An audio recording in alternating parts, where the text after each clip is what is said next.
Welcome to Science Fiction 101, the podcast series where we explore the science fiction field from all angles, covering the past, the present, and the future. We're your hosts. I'm Phil. And I'm Colin. And today is the 10th of June 2022. I have a couple of follow-ups on the last episode. We didn't have a lot of correspondence, but I realised a mistake that I made in the last episode, so I wanted to correct that.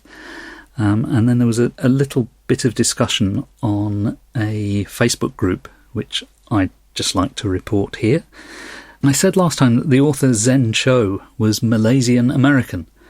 And in fact, I was wrong. She is a UK-based Malaysian author. And in fact, she's based in Birmingham, which is just about 10 miles away from where I'm sitting right now. So a slight geographical faux pas on my part. Every time we do one of these episodes, I post a link to it in the Facebook group of the BSFA, the British Science Fiction Association. And sometimes people comment on there. And in fact, we had a couple of writers comment. So Mark Gallagher, who's a novelist, said, "Very enjoyable podcast." So thank you, Mark.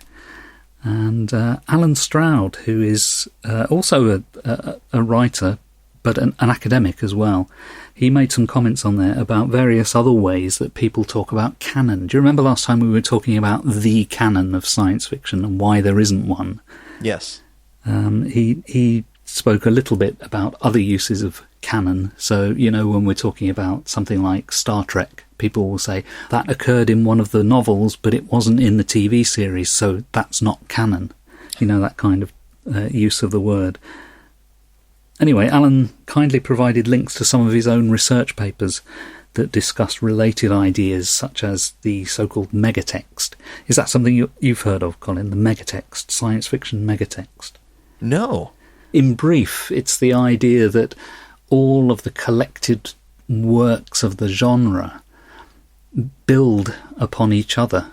So no single writer can ever write science fiction in isolation because they are informed by not everything that's gone before, but by much of what's gone before.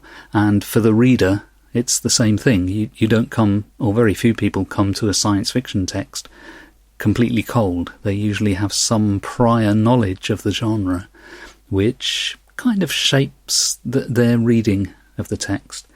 And I guess that also can mean that some people are excluded from a text because they come to it without the prior knowledge of the genre, and then things are kind of meaningless to them. Anyway, that's an idea from critical theory, the idea of the megatext. So maybe we could talk about that again some other time. Yeah, that's a really interesting concept. It is, and I think it's something we've sort of touched upon before, but probably not using a technical term for it. Yeah. To either be bound or not bound by what you have read in the past when you look at a work. It's interesting. Yeah, and it also I think it connects to the stories we're going to talk about in a minute. The extent to which you feel that you understand a text because it has references to things that you are familiar with, or not, as the case may be. Yeah, it reminds me of fan service in a way. Yeah. You know, giving a nod that only fans will pick up and trying to, carefully work it into a story so it doesn't distract from what's going on right now. Yeah. Yeah. Anyway, probably. Let's save that for another day. Okay, sorry. No, it's okay. It's okay. The main thing we wanted to do today was to review some of the short fiction which has been nominated for the major awards. So I took a look at the list of nominees for the Hugo Awards, the Nebula Awards, and the Locus Awards. Those are three of the sort of big influential lists. And I figured out there were 3 stories that appeared on all 3 lists. And therefore, those are probably, it's not necessarily the case, but they're probably the best stories that there were published last year. So I suggested that we have a look at those. The 3 stories are Mr. Death by Alex E. Harrow, Proof by Induction by Jose Pablo Iriarte, and Where Oaken Hearts Do Gather by Sarah Pinsker. Colin, had you read any of these before? I had actually read Mr. Death and Proof by Induction before this. Ah, so this was a reread for you. Two of them were. And when we talk about the third story, I'll have a story to tell about reading the story. Ah, very good. So, shall we go through them one by one? Yeah, let's. Okay. All three of the stories appeared in magazines originally, which is often the case with short fiction, and two of them happen to be from the same magazine, which is Uncanny, and the third one is from a magazine called Apex. Now, I didn't know this until I looked on Wikipedia earlier today, but apparently Uncanny is run by, or was created by, people who had previously been working on Apex. So although we've got two magazines represented here, there is actually a kind of a lineage linking the two. How familiar are you with those magazines, Colin? Have you read either of them before? I think that when links to stories from them have been posted, I've visited both of them in the past, and I would swear that I have bought copies of Uncanny in order to get access to some stories. Yeah, I have read stories from both of them in the past, but I tend to be driven there because somebody's recommended a story, rather than because I want to read an entire issue.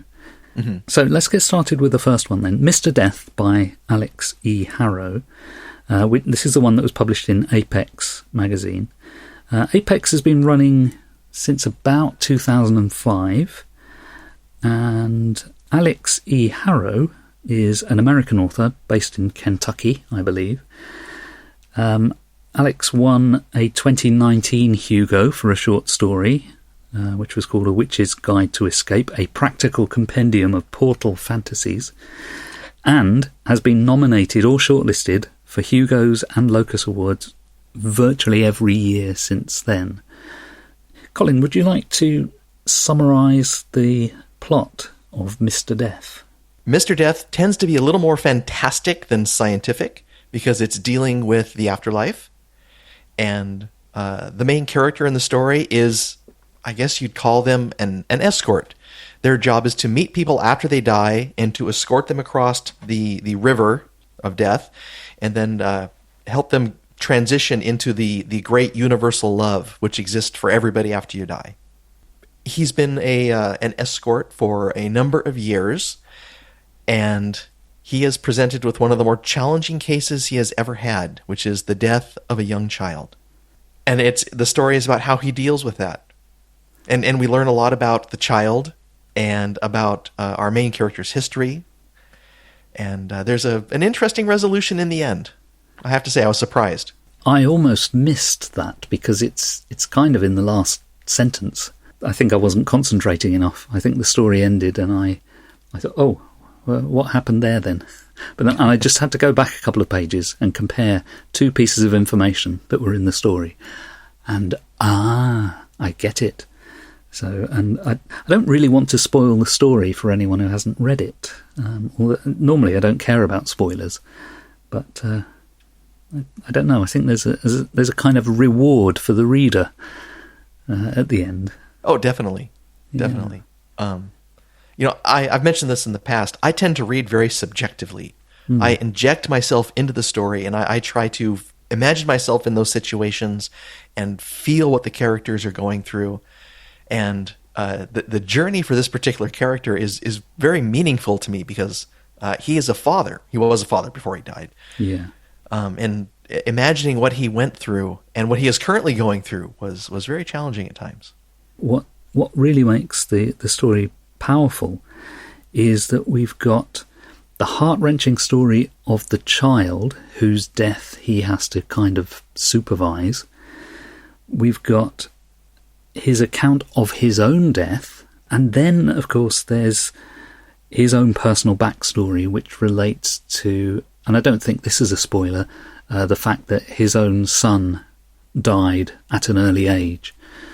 So there's sort of 3 threads to the story, and I think that the way those are interwoven is really very nice and very powerful. And although there are some very strong negative vibes that come off the story because it's about death, I think the ending is a rewarding one, both for the reader and for the main character. And that's why I don't want to spoil it. Yeah. The second story is Proof by Induction, which is by Jose Pablo Iriarte. Oh, thank you. Who is a Cuban-American author based in Florida. You see, I've checked up on the background of all these authors this time because I made a mistake last time. And Jose has been publishing since the mid-2010s, from what I can gather. And they've been award-nominated several times previously. So again, this is an author with something of a track record. And this one, I think, I would characterise as science fiction, whereas Mr. Death, I would say, is really a fantasy. Oh, definitely. I mean, there's technology usage. It's near future. Yeah. The main character is a mathematician who is called Paulie, and his father dies, and through the use of a system which is called a coda. And the idea is that when somebody dies, there's kind of a replica of them is kept, and you can interact with them. So Paulie is able to talk to his father's consciousness, even though his father has just passed away. The consciousness cannot grow or learn, we are told, so it can remember things from the person's life, but it can't really take on new knowledge. Or if you do give it new knowledge, when you leave the coda and then go back in, they've forgotten everything you ever told them. And that proves to be a little bit of a plot point within the story. Anyway, so that's the setup. So I think this idea of the coda makes it science fiction. It's a kind of a technological novelty, if you like. But then what's the story actually about? Well, within the coda, within this world where Paulie is talking to his dead father, they work together to solve a famous mathematical problem, which is called the Perelman conjecture. And that secures the legacy of the father, who was also a mathematician, I should have said, and it also secures Paulie's career because he's now a successful mathematician. And Paulie realises he wants his father to be different from how he had always been in life, but he eventually comes to terms with the fact that he can't change. The only version of the father that survives is this kind of avatar, which is stuck in one particular mode, which is how the character was at the point of death. What did you think of it? I really enjoyed it. This whole idea of, the coda was created so that you could find those last few details from someone who had died, like, where is your will? It would give you a chance to say goodbye to something a little more meaningful than, a deceased body or a gravestone or marker. To have that one last meaningful conversation. And our character decides he not only wants that last conversation, but he needs his dad's help in order to continue his career as a mathematician. He's applying for tenure, and he's afraid that on his own he doesn't have what it takes. And so he turns to his dad and ends up learning some lessons that he had forgotten, and new lessons which help him to move on. Whenever the author is showing us the real world, we're seeing lots of everyday life stuff, and we're seeing lots of kind of micro conflicts, failures of communication, misunderstandings, and everything in the real world seems quite harsh or hard. But in that coda world, which is, I suppose, a bit like The Matrix, it's kind of an alternative version of reality that you can slip into. Everything in there is clean and pure and also has no depth. So, for example, there might be a cupboard in the room when you're in the coda, But if you open the door of the cupboard, there's nothing inside, because it's as if the coder didn't need to create the contents of the cupboard. It only needs to create the surface reality.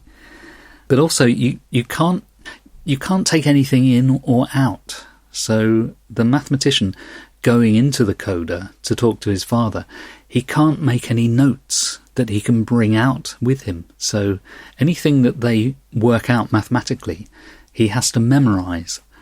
And then when he comes out of the coder, I suppose he goes and writes them down very quickly. And every time he goes back in, he has to recap everything for his father, because the father will have forgotten it all. So the father is capable of mathematical reasoning, but Paulie has to recap the story so far every single time. And I found that quite fun, but also I could see that would be really frustrating. It reminded me of time loop stories. Oh yes.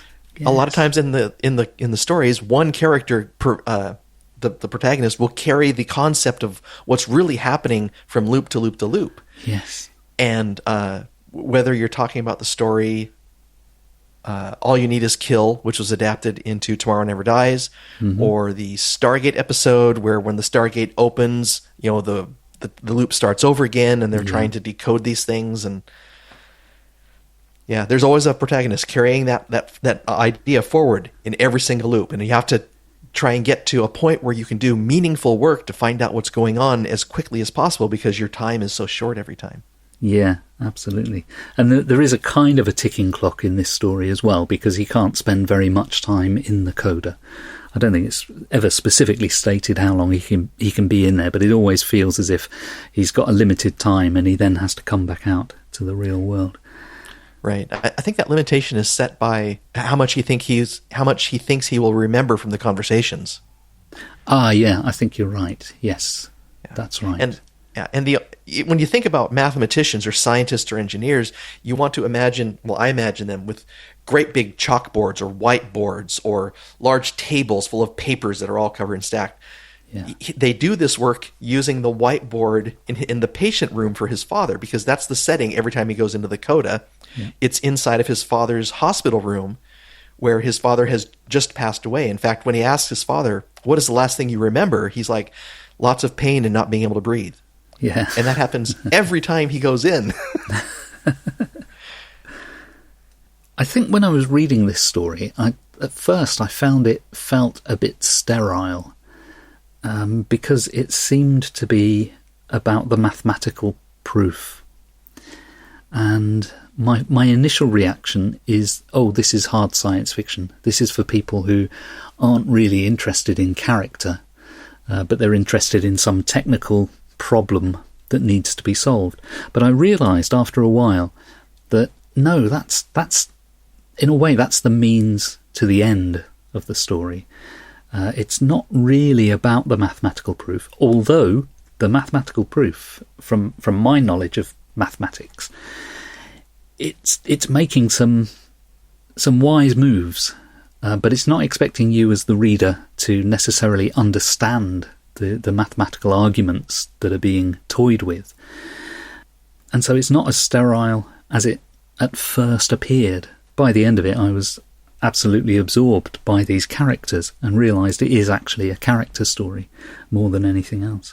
Yeah, the technobabble, because it's near future, is kept at a very low level. Yeah, where you would say, this is a mathematical thing, and I don't know what it is, but it's mathematics. It doesn't require the leap to talk about quantum teleportation or warp tunnels or alternate realities. That's right, and it's when I say that it's using mathematical arguments, it's using sort of basic approaches to testing something mathematically, and mathematicians use things like proof by contradiction, or disproof by contradiction, I suppose, or kind of approaching a problem from two different ends and hoping that you end up with the right answer somewhere in the middle, or by using standard methods. So one of the things they do, I think they talk about, let's see if we can solve it by using series. Now, I remember doing that in mathematics sort of high school and degree level mathematics. I can't remember how to do those things, but I remember the sort of the broad approaches that could be used. And so it had the ring of truth to it, even though it didn't require me as a reader to understand the techno-babble. What do you know about the Perelman conjecture, Colin? I also had to look it up because I was curious as if it was an invented thing or a real thing. There are lots of famous mathematical conjectures. Yeah. I should be able to pull one off the top of my head, but I can't right now. No, I wouldn't expect you to. And I couldn't, to be honest, find anything that was specifically called the Perelman conjecture. But there is a mathematician called Perelman, who I think is being alluded to because in Wikipedia, in the biography of Grigory Perelman, it says in 2002 and 2003, he developed new techniques in the analysis of Ricci flow. And that term is used in the story, Ricci flow. So, therefore, I believe that the author of the story is referring to this very same Perelman. But I don't think it makes any difference. It could have been a totally fictitious mathematician and mathematical problem, but it's got that ring of truthfulness to it. Yeah, it's a really well written story. Yeah, I think so. It seems well researched. It's very approachable. I think so. Should we move on to the next one? And this one's called Where Oaken Hearts Do Gather. This one's written by Sarah Pinsker, who is an American author based in Baltimore. And she's another one who's won plenty of awards previously, including a Nebula for Best Novel. And again, an author here who has been active since the 2010s. And this story, when we drew up our little list of which stories to review, none of them had won the awards that they'd been shortlisted for. But we now know that this one is the Nebula winner. If you were a physicist, you might say that the waveform has been collapsed at this point. Yes. All the potentialities have been defined and are known. That's it. At least with regard to the nebulas. That's right, yeah. We're still waiting for the others, the Hugos and the Locus Awards. What can you possibly summarise Where Oaken Hearts Do Gather? I will try, but it's hard to summarize. And so this is a story that you would find on a website where you can comment about lyrics. Yeah. Lyrics to songs, lyrics to poems, and have discussions with people about them. So it kind of has this online forum feel to it. Yeah. And when you go to read this story, it took me 3 times reading this story to truly understand what's going on. And because it took me 3 readings, I'm worried I'm missing a level someplace. And I was a little off-put because I'm not a huge fan of poetry, and I don't read song lyrics just for kicks. And so I started to read this a while ago, and I stopped after the first few stanzas of the lyrics. And then we decided we were going to read it, and so I went, okay, I better make myself read this from beginning to end. And I'm like, wow, this is a fantastic song, ostensibly from early in English history, telling a fantastic story. And then I was like, well, that's okay. I mean, it's not that great. And then I thought, I should actually go and try and read some of the comments on this fake lyric page. And I'm like, oh my goodness, there's a story in the comments that she has woven into the song itself. And it was amazing. And then I read it the 3rd time and I found the 3rd story. And I'm completely blown away at the intricacy of writing and plotting required to do this. And I'm very impressed. It went from, honestly, my least favorite of the short stories to my complete favorite. And I was very happy it won the Nebulas. Wow.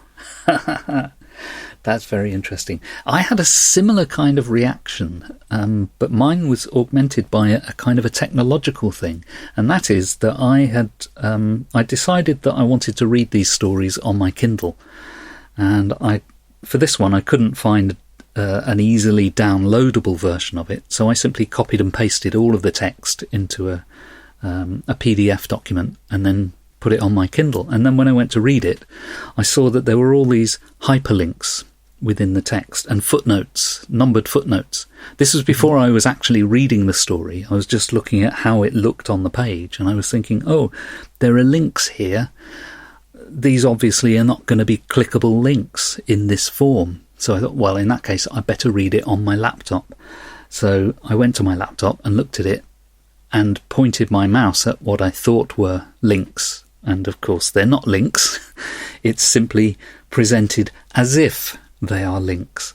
And although the links to the footnotes, well, they're not footnotes, but the numbered things that look like footnotes, those work. So whoever did the typesetting has set up all the hyperlinks within the text. So there was a little bit there that made me think that I was looking at something other than what I was actually looking at. There is one off-page link in that story, if you read it online in a web browser, that is worth clicking on because it is an actual cover of the song. Oh, wow.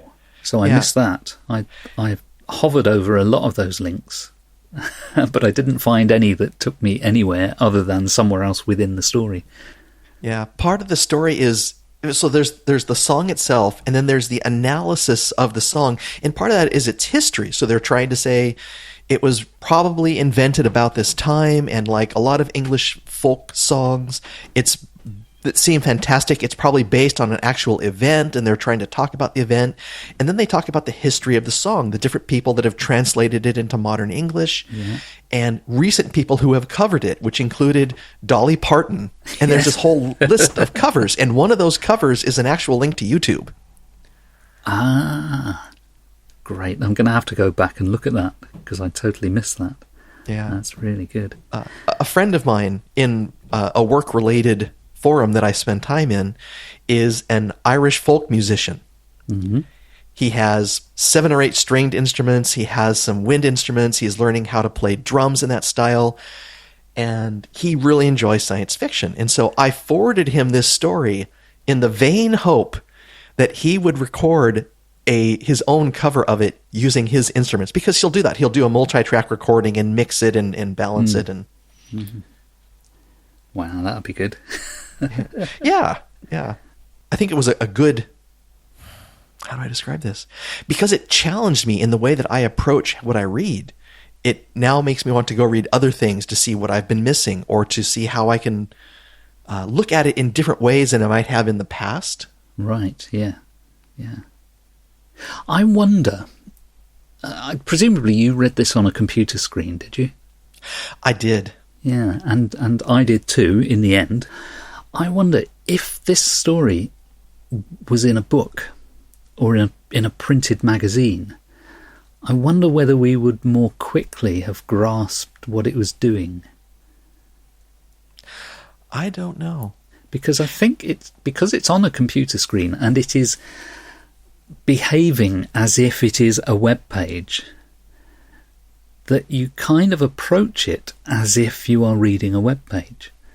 And I think if you'd picked up a book of short stories and turned to page 27 and this one was there, you would know straight away that this is a piece of fiction, because it's on a piece of paper in front of you. It can't possibly be a web page. Do you see what I mean? Yeah. The whole activity that's going on within this supposed discussion forum in the story is basically the close reading of a text, and that's something that I see as a kind of an academic chore. And it's one of those things that, just like the mathematical proof in the previous story that we were talking about, that could be off-putting to somebody reading the story who knows nothing of mathematics. I think this one could be off-putting to anybody who cannot appreciate poetry or who cannot stand poetry. And I'm kind of quite borderline on that. I'm not really a fan of poetry. I don't mind song lyrics, but poetry leaves me quite cold. And from what you've said, I gather that's similar for you. Yeah. So there's a potential barrier there, I think, that the author has set up. But if you persevere with it, and it doesn't take much to get absorbed in it, I think it works really well. And the one, I don't want to give any spoilers for this, but I would say, be interesting to know if you agree with me on this, but I think that the ending is actually in the middle of the story. Do you understand what I mean? I think I understand what you mean. Well, as I mentioned, there are really three threads happening. Yes. There's the poem, and then there are other stories woven in through the discussions. Yeah. And so, in a way, it's hard because one of the endings of the story is just the end of the song where it has its own payoff. Sure. Yeah. But yeah, the other ones you have to read very carefully, and it's told in a nonlinear format because these comments are never all added at the same time. And there's some squabbling going on between people. It's like, oh, well, what do you know? And what do you know? Yeah. We are trying to talk about the story. What are you talking about? Blah, blah, blah. And then hidden inside there are these nuggets of other stories. And it's just, fantastic. Yeah. And I suppose it really does mimic these real life forums because nobody pays close attention to every single thread in a discussion. You start off, you read the main post and you start reading the comments, and as soon as the comments drift away from the topic, you pay less attention to them, and you might even skip one thread of comments and go to another thread.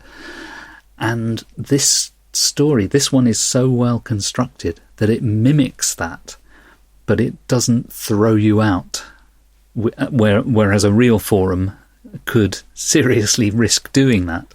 Because it's a little bit uncontrolled. These threads are a bit chaotic in real life. But I think this mimics it really very well. So I'm not surprised that it won the award, the Nebula. Well, in addition to being great fantasy, the construction of the stories themselves in that format is amazing. Yes. Totally amazing. Yeah. Would you class this one as science fiction or as fantasy or what? It's fantasy. Hmm. I think, and I think the reason for me I want to say it's more fantastic than science fictional is it seems to be rooted in mythology and folklore, which I associate with fairies, which makes me think of elves, which makes me think of Tolkien. So I end up in fantasy. Yeah. I totally get that the lyrics that they are discussing is very much of that world, but the thing as a whole, with the discussion forum, I just wonder whether that whether you could say that's a technological thing. This story is exploiting our understanding of how discussion forums work, which are a technical thing within a web page. So therefore it can be classed as science fiction. Oh my goodness. I had never even considered that. I mean, I don't know, and I don't think it matters. I think a good story is a good story. Yeah. There was a nominated story, was it last year or the year before, which was a series of Twitter threads. Yes. And maybe I think of that more as just a different medium rather than a mode. Yeah, I see what you mean. Yeah. But yeah, this is very clever. I haven't seen anything quite like this. Well, mind you, I mean, I've got huge gaps in my knowledge of science fiction because there were whole decades when I wasn't reading any. But when I was reading stuff from the late 1960s and I suppose the early 1970s, so new wave science fiction, you would see all kinds of experimentation that authors were doing, often typographical experimentation. presenting stories in a kind of cut and paste fashion. So you would see, well, you wouldn't see anything exactly like this because this story takes place in a form that literally didn't exist in the 60s and 70s. But you did see people mimicking newspapers, mimicking magazine layouts. So all kinds of experiments with formal presentation of a story. And this one reminds me of that a little bit. But obviously it feels very of today. So now that you've read it, did you get the joke I gave you on Facebook several days ago? Yes. Is that worth sharing? Oh, sure. Why not? Tell me what the joke was, because I've forgotten it. So Phil and I were discussing, what day and what time this week we would be able to meet to record, and you had mentioned you had been given an advance copy of a book, which we'll probably be doing in the future. And I kind of left off with, also, if some lady would like to meet you beneath a bridge over there, I would politely decline. And at that point, you hadn't read the story. That's and so right. you didn't get it at the time. I had no idea what you were talking about. But, yeah. Well, and even having read the overall story with all of its sub-threads, there's still a lot to be understood that's never clearly defined. Oh, yeah. Yeah, and I think I think I've read this one twice, or maybe 1.5 times, and I've a feeling because of the form it takes, many people will just read it the once, and therefore they're not getting the whole story. I do think it requires at least one reread for you to get everything about it. So anybody who's only ever skimmed this story very quickly, do go back to it. I think it repays. It pays for your rereading. Definitely. It did for me. There's no reason why these 3 stories should have anything to do with each other. But if we do reflect upon them as a little snapshot of speculative fiction from 2021, which is what they all are, I think it's interesting that 2 of the stories are about death. Mm-hmm. Arguably the third one is as well, but certainly the first 2 have themes that are very strongly related to the passing from this world to beyond, if you like. On a more surface level, there's the use of, I didn't say this at the time that we were reviewing proof by induction, but proof by induction plays with past tense and present tense. Mr. Death is written in the present tense predominantly.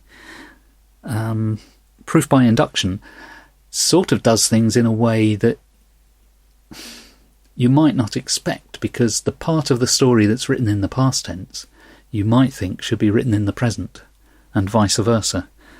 But I think I understand exactly why it was done the way it was, and anybody who's curious about what I'm talking about there, go and read the story and you'll figure it out. I'll go reread the story and try and figure it out. And Where Oaken Hearts I can't even remember it. Do gather, thank you. Where Oaken Hearts do gather. Although it's sort of written as if it's a real-time discussion, as you mentioned, the threads in a discussion forum kind of update at different times because people are commenting. You know, you'll often be in a forum and you'll see a post from 7 years ago is at the top. And you think, why is that suddenly appearing? And it's because somebody's posted a comment on a 7-year-old post. But that kind of thing happens in Where Oaken Hearts Do Gather. So it's playing with time a little bit, I think. Yeah. Still amazed. Blown away. I fear that the quiz's revenge might be about to strike. It is. I have prepared for you what I believe to be the world's first science fiction chronology quiz. Oh, no. Let me explain what this is. The board game Chronology, all the players are dealt a number of cards, and your job is to put your cards in chronological order based on the name or the description of an event. So I have created for Phil 3 different categories of chronological subjects, and he will be challenged to put them in order. Sounds good. I have listed a number of movies where Francois Truffaut is involved. Your goal is to put them in chronological order. There are 4 choices: Fahrenheit 451, Close Encounters of the Third Kind, The Green Room, and The Bride Wore Black. Fahrenheit 451, Close Encounters of the Third Kind, The Green Room, and The Bride Wore Black. Now, some of these, I think I know the year. Fahrenheit 451, I think, was 1966. Close Encounters of the Third Kind, I think, in the UK was 1978. I am assuming it was that in the US as well. It was a year earlier. 77. Okay. The Green Room, I believe, was 80s, maybe 81, 82. And then The Bride Wore Black was, I think, 67. So, to put those in chronological order, I would say Fahrenheit 451 first, then The Bride Wore Black, then Close Encounters, and then The Green Room. That's all exactly right. Whoa! Good job. I'm so glad I've got a piece of paper and a pen to do this. All right. I know you're a Star Trek fan, and Star Trek is over 50 years... Oh, is it? Yes, it's over 50 years old now. Started in 1967. Yeah. And because it's been around so long, a number of people have played the character of Mr. Spock, who I understand even has a last name these days. So I'm going to read the list of actors. Your job is to associate each actor with the series that they were in and to order the names in the chronological order of the series. Okay. So we have Ethan Peck, Zachary Quinto, Leonard Nimoy, Billy Simpson, and Carl Steven. Okay. Ethan Peck, Zachary Quinto, Leonard Nimoy, Billy Simpson, Carl Steven. Now, immediately, I have a problem with the last 2 because I don't recognise the names. So I'm not sure where Billy Simpson or Carl Steven, where they fit in the chronology. The other 3, obviously Leonard Nimoy comes first, because he was in Star Trek the original series. And by definition, there was nothing before that. Yes. Second comes Zachary Quinto, who was in the Abrams movies, so 2009 onwards, I think. And then Ethan Peck is in Star Trek Discovery and Strange New Worlds. So that's the most recent. So that is the third of those 3. Now, I don't recognise the other 2 names. Could I have a clue as to where those other 2 have come from? Yes. Go ahead. Younger versions of Spock. Ah. Right. Okay. So this is going to be a 50-50 guess here. One of them will have played the younger Spock in the J.J. Abrams movies. And I can't remember which one of those movies it was. Probably the second one. So I'm going to say Billy Simpson was, if you like, the young Zachary Quinto. And Carl Steven, I think, was the young Ethan Peck in Discovery. So that gives us a final chronological order of Nimoy, Quinto, Simpson, Steven, and Peck. How's that? Very close. Carl Steven played a young Spock in The Search for Spock. Oh, of course. Because that's when Spock is regenerated from a corpse. Yes. Yes. It turns out that a number, I was amazed at the number of people that have played Spock. And because he's actually been age regressed a couple of times in flashbacks and, when he was reborn. Yeah. I'm guessing even more obscure than any of those that you've named would be whoever played the young Spock in the animated series. Because you remember that episode Yesteryear, which has a young Spock. Yeah. That would have been a child playing that part, but I've no idea who it was. Well, I looked it up at one point. Yeah. And I had to choose between, well, how esoteric do I want to make this and how... And the answer is very. Yeah. But you did very well. Well, thank you. Gotcha. Just one gotcha from, an unknown character actor from the 1984s. Now, this next one, this is a challenge of your memory. You have been on the Pavement podcast a number of times, talking to us about Ray Bradbury in particular. And for the benefit of the listeners, we should say this is Take Me to Your Reader that we're talking about, also known as the Pavement Pounders, was it originally? Yes, the Pavement Pounders podcast. Yeah. So I have put on here the subjects that you have talked about, the works. You spoke to us about Fahrenheit 451 2 times. And you there's no particular difference from the title. I just want I want to know the order that you did that in. So there's 2 Fahrenheit 451s. Yeah. There's The Illustrated Man, The Halloween Tree, and A Sound of Thunder. Your job is not to tell me the order that those were written in, but the order in time in which you appeared on our podcast. This could be the moment that Science Fiction 101 jumps the shark. As we explore the history not of this podcast, but of another podcast, which we have both been involved with. Yeah. So there's 2 Fahrenheit 451s, The Illustrated Man, The Halloween Tree, and A Sound of Thunder. I think originally I was on there to talk about A Sound of Thunder. Or was I? I'm going to say the first one was A Sound of Thunder.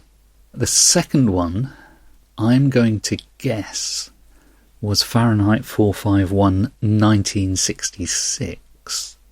Then I'm going to say The Illustrated Man. And then Fahrenheit 451, the modern version, whenever that was. And then the last and most recent one, The Halloween Tree. I'm probably totally wrong. No, you actually have 4 out of 5 of them correct. Oh, which one did I get wrong? The most recent time you've been on the podcast to talk about Ray Bradbury was Illustrated Man. That was September of 2019. Okay. So The Halloween Tree was before that. Yes. Yeah, it seems like we had you on almost once a year. A Sound of Thunder in 2015. 1966's Fahrenheit 451 in 2016. We skipped 2017, but then we had you on twice. In 2018, you came on in May of 2018 to talk about the new adaptation of Fahrenheit 451, followed by the Halloween episode that year for the Halloween Tree, and then a 1-year break. And in 2019, before the great pandemic, you talked about The Illustrated Man. And why haven't you had me back since? What did I say? Oh, we have had you back since. It's just it wasn't to talk about Ray Bradbury. What was it about? Rendezvous with Rama. Oh, yes, of course, yes. Yes, I thought it felt more recent that I'd been on. Yeah. Yeah, I'd forgotten that one. Yeah. Yeah. And I think we actually have, because of Ray Bradbury theater, there's no lack of adapted things to talk about. We do tend not to do a lot of anthology series. We used to do some, but generally we only do them if there's more than one episode to compare and contrast against. Yeah. Or more than one adaptation. And so that would leave, I think, The Electric Grandmother, and we still have not done the other great potential Halloween movie, which is Something Wicked This Way Comes. Okay, well, there you go. Put it forward for this October. There is actually... there is a Bradbury short story which was the precursor to Something Wicked, and it's called The Black Ferris. A short story, and that was filmed for Ray Bradbury Theatre. So if you wanted to do a sort of a deeper dive, you could cover 4 things there. You could cover the short story, the novel, the film of the novel, and then the film of the short story. Yeah, I like it. So was the short story written first, or was it written afterwards as a prequel? No, it was written first. It was written first. It was the first expression of the idea, if you like. And then he developed it because that's what he did. He constantly rewrote stuff. And eventually it came out as a novel, and then eventually as a film. Wow. Yeah. Was that the final question? That was. So out of a listing of 14 things to have in chronological order in 3 completely unrelated subjects, aside from things that I thought you would know, you got 12 out of 14 correct. Not bad, but could do better. Of course, what would have helped is if you'd put the dates in brackets after every item there, and then... I have no doubt about the accuracy of your numerical sorting.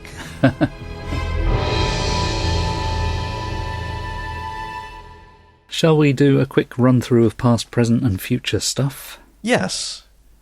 I've got an unusual one for past. It's kind of totally random. It's just a book that I happen to have from 1984, I think.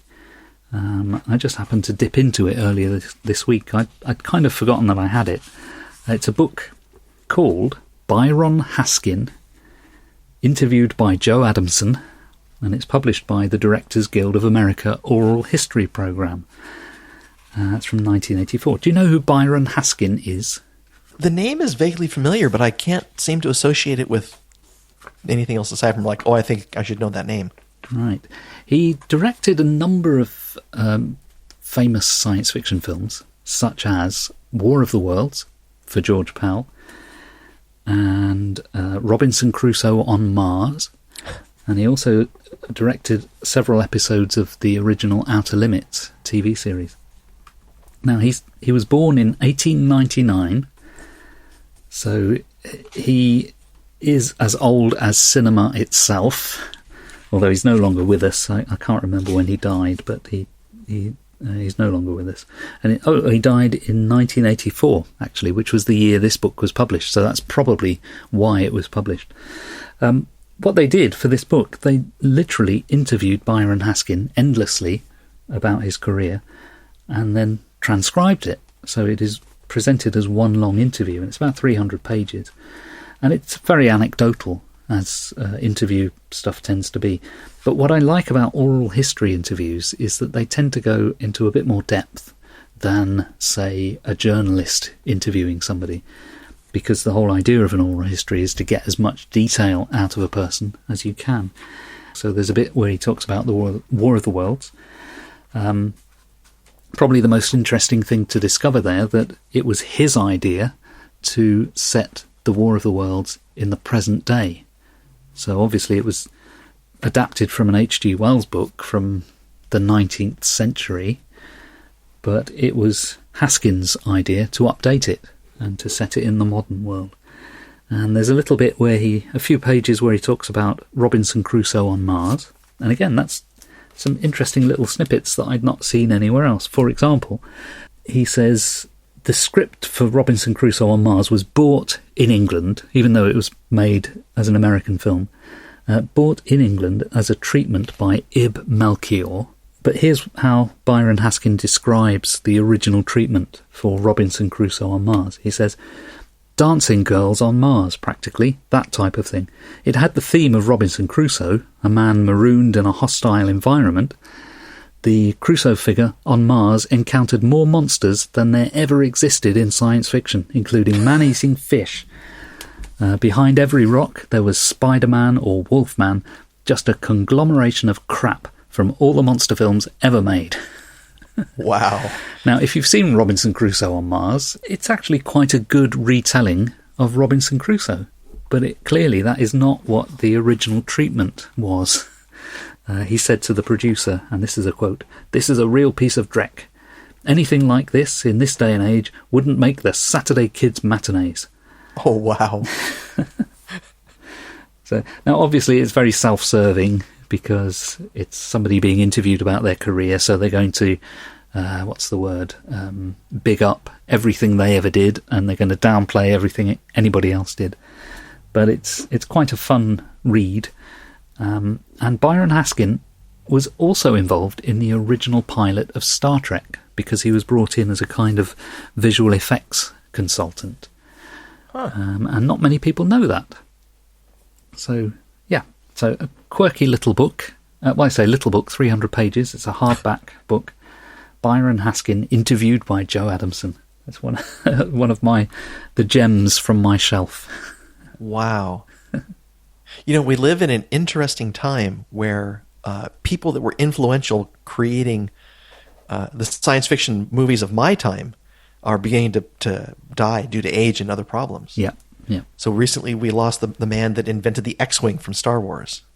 Oh, yes. Yeah. What's different, though, about that generation of filmmakers? Well, maybe the following generation is that we got into the era of DVD extras, where you started getting behind-the-scenes documentaries and interviews with production personnel. Now, all of that is going away, of course, because the physical media are virtually disappearing now, and things like Netflix have no interest in creating behind-the-scenes material. So there was a very small window of time there, sort of, I don't know when, from stuff that was made from about the 1980s through to about now will have been documented reasonably well, both on the internet and in behind-the-scenes stuff. But earlier generations of filmmakers, not so much, and the current generation of filmmakers, not so much. Yeah, I'll miss those. Have you got any past items? I can't remember if I mentioned this in our previous podcast, so if I'm repeating myself, I'll apologize now. But one of the authors that brought me into science fiction and fantasy was Patricia McKillop. Oh, yes. And she passed away recently. And I have been rereading her book that brought me into fantasy called The Riddlemaster of Head. Oh. And it's delightful prose. It is so different from Tolkien and Brooks and many of the other authors that you shouldn't think that fantasy, everybody goes off on a quest with their buddies and they have all these problems. There are so many different ways to tell fantastic stories. Yet another author that I've never read, so I can only apologise. Oh, there are so many authors. Yeah. I've got two other items to squeeze in, which I would put under the heading of present. Okay. I don't know if you've seen this series, but I've been watching Sweet Tooth on Netflix. No. It's based on a comic or a graphic novel. To be honest, I suspect that people familiar with the graphic novel may not be happy with the TV version because it looks a lot softer. But I've not read the graphic novel, I've just seen some images from it. At first I wasn't too sure whether I would like it, and I think around about episode 3 I thought it had jumped the shark, but it very quickly picked itself up, and by the end of the season I felt, well, I've got to know what happens next. And I read the other day that season 2 has been filmed now, pretty much, so it can't be much longer before season 2 drops. Speaking of seasons dropping, in this country at least, we have The Midwich Cuckoos on release, TV miniseries based on the John Wyndham novel. I think we've spoken about this before. Yes. And I haven't seen any of it yet. What I found curious was that in the days leading up to the release of The Midwich Cuckoos, there was lots of positive press. So all the major British newspaper TV columns were talking about it and saying how marvellous this new series was. But obviously all the positive press was coming from press releases, because once it started to air, unfortunately, all the positive turned to negative. So it's had quite a few mediocre reviews and like getting 2 stars out of 5 from The Guardian, I think it was. So I'm not filled with much optimism about The Midwich Cuckoos, unfortunately, but I will watch it because it's a very good novel, and it's been filmed a couple of times before, but never quite done as the book should be, if you know what I mean. I'm sure you do. Yeah, that's my tagline. I've been watching the series Obi-Wan on Disney+. Oh, yes. And it's been highly vaunted. People have wanted an an in-universe Star Wars story for a long time, not necessarily developing new things, but kind of filling out things with familiar characters and all. Mm-hmm. Boba Fett kind of falls into that category, but he's really a character that has 7 minutes of screen time in the initial 3 movies all combined. Yeah. But Obi-Wan, I think, was really, really highly anticipated, and I've really enjoyed it. It's one of the more challenging things to make a story in between 2 other stories. Yeah. The beginning and ending of this story are known. And every time you bring in another in-universe character, you have that same setup. And so the challenge is, how do you tell an interesting story with those huge constraints? That's precisely what the modern Star Trek TV series have mostly failed at doing, to the extent that with Star Trek Discovery they had to send the characters into the far future to totally solve that problem. So it's set at the time, it's after Revenge of the Sith, and Luke and Leia are about 10 years old at this point. And for the future, I can say that this week, the cover of Mary Robinette Cole's book, The Spare Man, was released. And it has been described as the thin man in outer space. Ah, okay. I've got one future item, and again, I may have mentioned this on a previous episode. Isn't it funny how we don't remember what we've talked about? There is a book coming out in September called The Skeptic's Guide to the Future. It's kind of a sequel to the book The Skeptic's Guide to the Universe, which is a spin-off of a very long-running podcast, which I've been listening to for, well, probably over a decade. So they did a book which was really a guide to critical thinking, and then they were asked to do another book, so they decided to do one about the future. So it's really, I suppose, a book of futurology, is that the word, or futurism, where they're exploring different predictions of the future, some of which have been made by crackpots, but some of which have been made by scientists, some of which have been made by science fiction writers, hence the connection to us here today. So we have a review copy of the book. So we will read the book and we will review it prior to its release.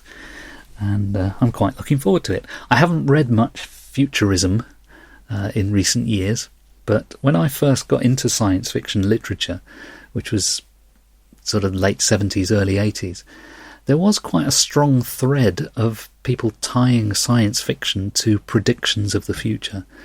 And that kind of went away quite a bit until, I think, the resurgence of STEM subjects in education. And all of a sudden people started saying, oh yes, of course, you can use science fiction to teach STEM, don't you know? And all of a sudden science fiction is linked once again to the idea that it's predictive. And of course it isn't. Some science fiction is predictive, but most of it isn't. It's using the future for some other purpose than predicting. But anyway, so there's a book coming out. We will review it. All right. Do you have any other futures? Well, I think in my future I might need to read The Skeptic's Guide to the Universe just to become familiar with the authors and their style of writing. I see. Yes. Have we got anything else, or do you think we're done? I think we're done. I think we're done as well. So, thanks for listening, folks, and we hope you'll join us next time. We're Phil Nichols and Colin Kusky. Our theme tune is from purpleplanet.com. You can find the show notes on our website, 101sf.blogspot.com, and you can also find us as Science Fiction 101 on Facebook. And finally, please follow us or subscribe to us on your podcast app, and maybe give us one of those lovely 5-star reviews. You can find us on all the usual places: Apple Podcasts, Google Podcasts, Spotify, Amazon Music, Audible, or wherever you get your podcasts.